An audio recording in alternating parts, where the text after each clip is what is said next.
You are now listening to Effin Radio. And welcome to F&B Radio. My name is Lindsay Collins, and I'm having an allergic fit of some sort. There's two possible reasons. One is that people are calling it spring, but it feels like summer in Charleston. It's 90-something. It's well into the 90s, and it's not even 11 o'clock. So it feels like summer, but I think there's still a lot of stuff blooming. I think my eyes are too watery to see anymore. So I'm unable. I'm just guessing. But it's either that or it's that I was out of celery for my juice this morning. And not to bore you all with what goes into my juice, but normally it's celery, ginger, lemon, and cucumber. I don't have any of that stuff. Well, I have some of that stuff, but I don't have the main components, which are celery and cucumber. So I used apple and parsley just because that's what I had, and that's something I could throw in the juicer. But then I remembered as I was drinking it and feeling like my throat was kind of closing up that I think I have an allergy to parsley. And also its spicy little cousin cilantro. And it's something that I always am just utterly ashamed of and would never put on like an allergy list. Like it doesn't make my throat close up if I'm just eating a couple leaves of parsley, but I juiced like a fat fistful. And I am feeling like I'm having some sort of reaction because I can't talk for very long without having to like struggle to breathe, blow my nose, something like that. But I think that's a common, it's just humiliating to have an allergy when you work in food and beverage, even though it shouldn't be. It's like a physical thing. It's like, just let's all be grown-ups and say we have allergies and not torture ourselves physically. But I just can't bring myself to be like allergic to parsley and cilantro, mostly because it's in everything. And also it feels very unrefined to have an allergy to such classic herbs, highly used classic herbs. Like you just can't because people say they don't like cilantro because they don't like the taste of cilantro. And so they'll be like, I can't do cilantro. And that always bothers me because I'm like, the taste of cilantro is fine. It's the itchy kind of reactive tickling that I get after I eat it that's not fine. So I don't know why I decided to juice a fistful of parsley. Other than it has great health benefits as long as you're not allergic to it. But that said, I'm slowly dying from some either allergies or a self-inflicted allergic reaction to parsley. But I'm happy to be here. I'm happy to be back. I'm sorry about taking last week off. It's really a goal of mine to hit 50 episodes this year. So I think I've already missed my window, or I'm going to have to do some like makeup lessons. Which just saying that word out loud makes me feel sick inside because it makes me think about my reoccurring dream of not graduating high school. Anybody else have that one? I did graduate high school, actually. I did not graduate college, so a lot of times I think this sort of anxiety is misplaced into my college years. But anyway, that's just something that I dream about all the time. That and not being able to find my shoes for work at a restaurant, or that I've been gone in my section. Everyone's just having a terrible time. And then I can't account for where I've been. Like I'm just sitting there racking my brain like, what happened? Where was I? How did it all go so wrong in my section? But yeah, I don't want to have to feel like I have to make something up, you know? And by make it up, I don't mean like come up with it on the fly. I mean make up for episodes that I took off. So I think I've missed 2, maybe 3 episodes this year already. And it's only May, so I have some serious catching up to do if I'm going to make it to December with achieving 50 episodes for 2022, which is my goal. I've been into setting goals lately, like more into setting and smashing goals. I think we've talked about that a lot on the show this year so far, but I had a good reason for not doing the show last year. Last week I was in LA literally the day that the show was supposed to come out. I was traveling. So it's just kind of not going to happen. It's a lot. I'm a baby about traveling. I don't love the travel part. I love to go places. That's a real conflicting emotion because some of my happiest moments in life have been when I'm traveling or when I'm in a city that I don't live in. Just because it's so rich with experiences. And I think you're a lot more alert when you travel because you're kind of out of your element. You're not complacent to like walking past the beautiful things that you see every day. Like you just sort of get desensitized to the beauty that's around you when you live in a place and you stay in that place for a long time. But when you travel, you notice everything. So one, it's exhausting because I'm just so busy noticing everything, like my body physically gets worn down from being like, wow, what's that? Like I had a weird experience when I was driving into Los Alamos, which you have to go over a goddamn mountain. Like people try to call it the hills or cliffs or palisades or whatever you want to say it is, but it's a mountain. It's so high up in the sky and you have to like whip around it, whip and wind up over it, and then dip back down into it. So the change in elevation like made me super sick. Like I was car sick for a lot of the time there, which doesn't surprise me because I've been getting car sick since like 1987. Like that's just if I'm not driving and there's any sort of changes in elevation or direction, if we're not just driving straight, I'm probably going to get car sick. I don't know why. But it's kind of debilitating. So I was car sick for a lot of the time. And it made me realize that I love travel and I hate travel because travel is exhausting. But I love the new experiences. I don't like the act of getting on the plane and going to the place. Like, I think if I ever achieved enough level of like wealth that I would pay someone, sort of like how Michael Jackson died, I would pay someone to just, physically put me under with anesthesia or something heavy, pack up my shit, put me on a plane, like lay me in a comfortable position so that my neck's not all fucked up when I get there, and just, wake me up in a dark room that's like a nice hotel room with all my stuff unpacked in my pajamas. Like, is that a service that someone can offer to me? Because I would take it because I love being in a new place, but travel whips my ass. Like I was so tired just from getting there. So I couldn't get the show done, even though Jeremy did pack a little tiny lapel mic, which I thought was so sweet. Because I'm like, technically I could do a little like, show in my bedroom after everyone went to sleep, but I didn't do it. I just went ahead and gave myself the week off. And it was cool. LA was a really great time. I got to stay with my sister in her beautiful, beautiful house. And we cooked a bunch and hung out and like got to play with my niece and like just really spent some quality time. It was a really, really, really, really great time.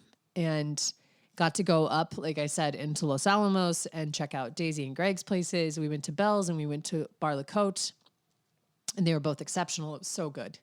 It was so good. It was like just a fun little jaunt, like to get out of town, like see some sights, eat some amazing food. And then we came back to LA and it all went too fast. Like I got to see my friend Katie Ogle, and she's amazing. She tricked me into hiking up to a mountain. She just told me we were going on a walk around the neighborhood. And then I looked over and she was pushing her son in the stroller, and she was literally underneath the stroller. Like the stroller was above her head, because that's how steep the incline the hill was to get into Griffith Park. We went up into Griffith Park and we had barely gotten there. Mind you, the sun is setting. It's like 6, 7 o'clock at night. The sun's starting to set. It's the night of the eclipse. It's not Friday the 13th, but it's Sunday. So it was the weekend of Friday the 13th, which was freaky enough. It's Taurus season, which is my sign. It was an eclipse, a lunar eclipse, which is insane. And the moon stayed eclipsed. It was a blood moon, so it stayed eclipsed like in a rosy red, like kind of terrifying, but also beautiful color for 85 minutes. The moon rose. It got covered by, the earth. You guys know about eclipses, right? You heard of them? I'm not talking about the Mitsubishi sports car. I'm talking about the scientific phenomenon when the earth obscures the sun from the moon or something. Anyway, it was like it was almost like religious experience in a way, because when we walked up to Griffith Park, like we finally get into it, we go up these high hills, and she's taking me to the Cedar Grove where you can see the observatory. And all of a sudden she's like, "Oh my God, it's a coyote." And I was like, "What?" And I don't know how much I've shared about this on the show, because it's more than kind of embarrassing. It's pretty embarrassing, but I have like a weird, nature fetish, not about like the woods, kind of the woods, but it's mostly about wolves, coyotes, these kind of animals.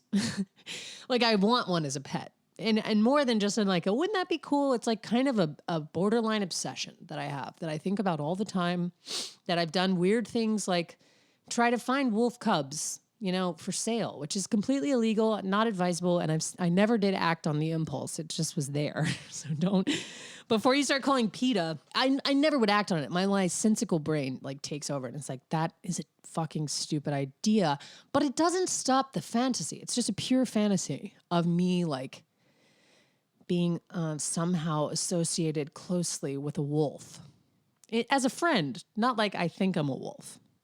Like just, I don't know. It's a fantasy. So to see this coyote like, I don't know, 50, 40 feet away, I was like, whoa.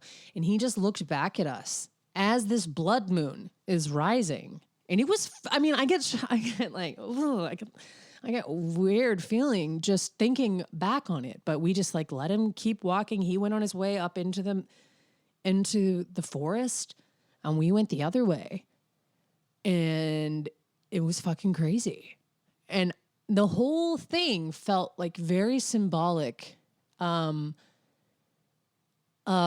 like, without getting too weird, like of change, things happening, the things that are coming, shifts that are being made. And it was all really, really, really thrilling and also emotionally like draining. So when I got back, I was just kind of a puddle. I took the red eye back in. I'd had such an amazing time, like got to see so many people. It's also exhausting. And exhausting isn't the right word, because I don't know. If you're a person like me, you thrive being around people, but also they take everything that you have.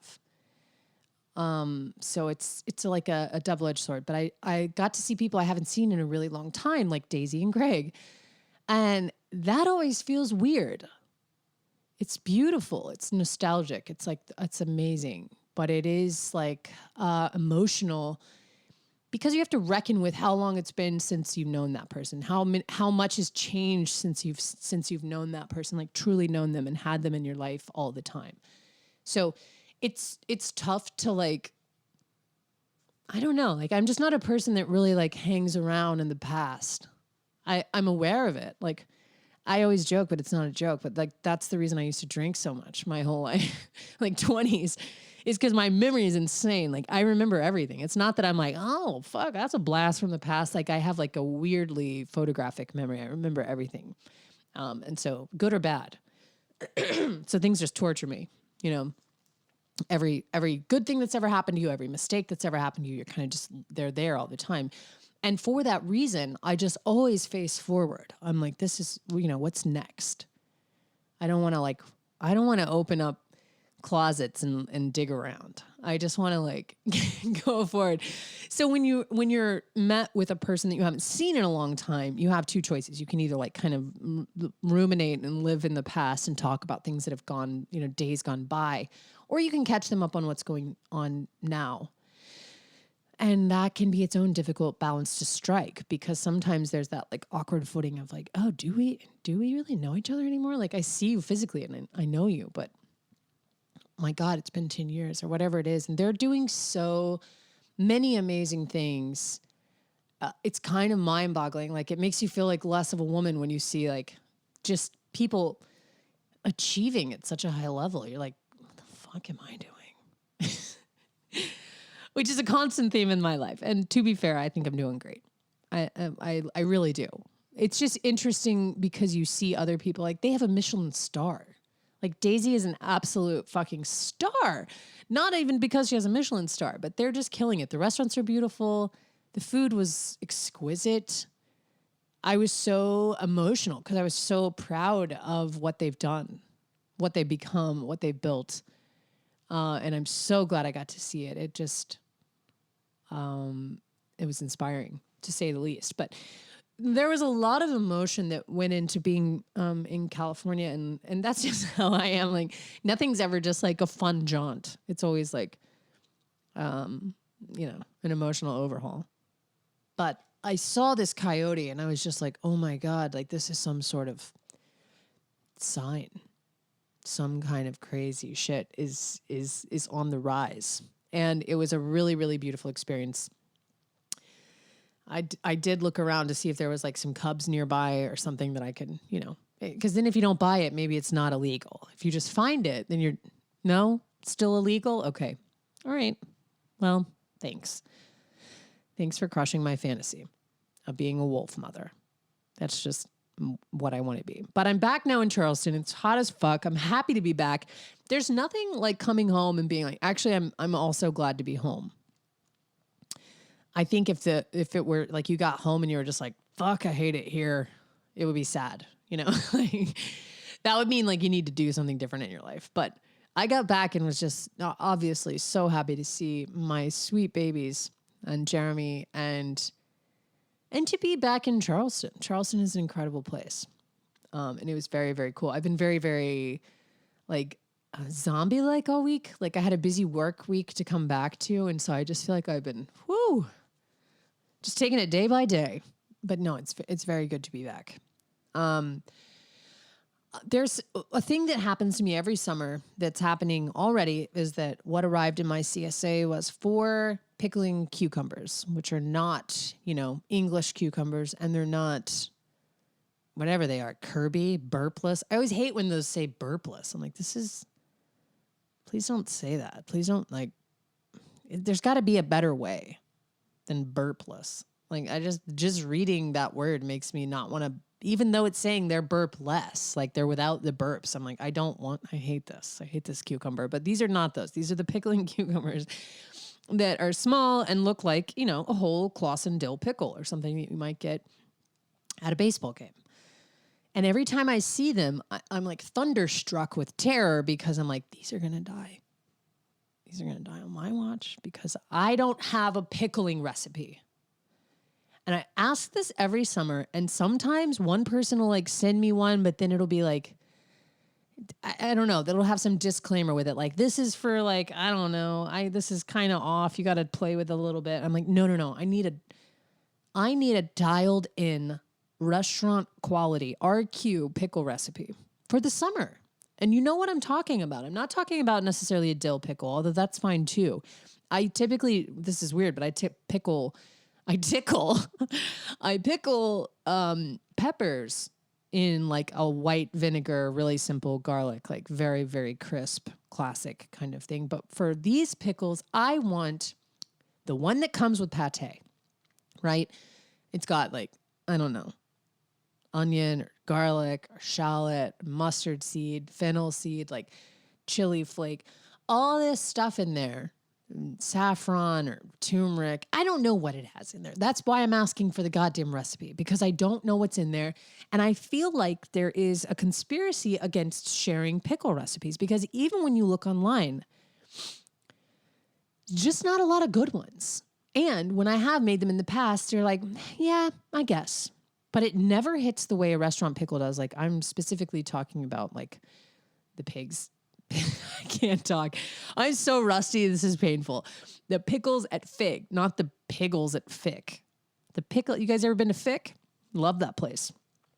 I'm talking about a slightly sweet, but not too sweet. This is the thing. Maybe it's because I'm inarticulate about how the pickle should taste, but you know what I'm saying. They have a neon color to them. I'm assuming from the turmeric, because yellow plus green makes neon green. And they're crisp. They have a little bit of sweetness. They're not dilly. I need this recipe. I need someone to come through with this recipe, because I'm worried about these pickles in my fridge. This happens every year. And there's a few short weeks where you can get pickling cucumbers locally. It doesn't last forever. Then you're just like on your own. So I don't want to waste them. I really want to do something nice with them. I'm going to try on my own again. But if you're listening to this episode and you're like, oh, you dumb bitch, I have amazing pickle recipe, then don't just think that in your head. Send me a picture of your pickle recipe. Please.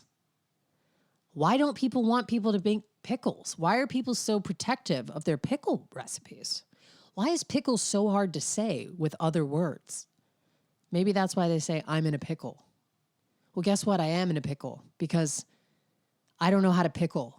And I'm embarrassed as a Southerner, as a person that works in the kitchen, like, and by the kitchen, I mean at my home. It just can't be that hard. It seems like one of the more easy things. But again, I've even looked on like New York Times, Bon Appetit, like places where I'm like usually can find a recipe that I'm like, they know what I'm talking about. They're after the restaurant quality version of whatever it is I'm, searching for in their recipes. But with pickles, I've made theirs, both of them, New York Times and Bon Appetit. And I'm like, it's okay. Never knocks my socks off. So I won't rest until I make a pickle that is unforgettable this summer. It's my goal. So please help me if you can out of this pickle. So I'm going to try to make those this weekend. I'm having a couple of friends over for brunch. So I don't know what I'm going to do for that, actually. I think I'm going to go like 2 eggs anyway. Make a big thing of bacon. How do you want it? I've got some really cool toast. And by toast, I mean bread that I'm going to toast. God, you guys, I'm just not right. You're so sweet to hang in there. And then, yeah, I don't know what else. Definitely something on the grill this weekend because of the sheer heat. Like, I'm going to sit outside and water my plants and myself. I'm just going to spray myself down with a hose as I'm spraying the plants and watching Jeremy grill something. So it's kind of TBD what it is, but we'll see. We also got a bunch of tomato plants, pepper plants, a couple of different vegetables. So I'm feeling hopeful. I always get my heart broken because they die or, I don't know how to take care of them, but I'm trying to change my ways. I told you about this already, how I'm trying to garden and be more, prolific with my vegetables. But I missed you guys. I really did. I'm so happy to be back. I'm sorry this episode is so disorganized. I blame the allergy reaction that I'm having to the parsley juice. So that's on me. I mean, that's definitely on me. What the fuck was I thinking? It's like, oh, this usually doesn't taste good to me. Why don't I just juice it to its purest form and then drink it? Like high concentrated essence of something that doesn't usually sit well with me. And then I'll do a show. But that's all the time I have. It's 12:07. The show's already hours late. Like it's 12 hours late. And fuck, time just flies. But thank you so much for listening. I'm excited to be home. I had a great time in LA and I'm happy to get back to it. But yeah, if you guys have that pickle recipe, that's kind of really the only point of this episode was for me to pull all of you geniuses. And to remind you to rate the show, review the show, leave a review. This is like if I can get like 5 of you to leave a review every time you hear me like pleading for it, we'd be in good shape. And there's a lot of you. I want to shout out the show because I'm like, it's growing. It's actually like every time I look at the numbers, I can't believe that many people listen to the show. And then I look on Instagram and I'm like, I can't believe that many. It's not just people listening to the show. It's who you guys are. You guys are all so cool in your own right. And most of you bosses in like the food space or I don't know, just cool people in general. I'm truly honored that it's not just like a bunch of different numbers, but when I look at the faces and the people that I know support the show and listen to the show, that's even more humbling. So if you're listening and you want to like pay it forward, leave a review. It helps the show stay on the charts, which is one of the things that keeps the show moving in a forward direction. And yeah, just don't juice parsley. That's all I'm saying. Unless you're not allergic to it, and then that's fine. But if you've got any other hot tips, questions, I promise I'm going to have people on the show soon. I swear to God. It's going to happen. Meredith, it's going to happen. She's coming on. I just have to get my shit together. It's been too much craziness. But summer's coming. I'm feeling frisky. And I love you so much. Thank you so much for listening. I'll see you next week. Bye, bye, bye. Pour passer des nuits à Rousseau, on enverrait des cartes postales. Je laisserai un mot sur le frigo. On déciderait de se faire la malle. Ta famille, les amis, le bureau.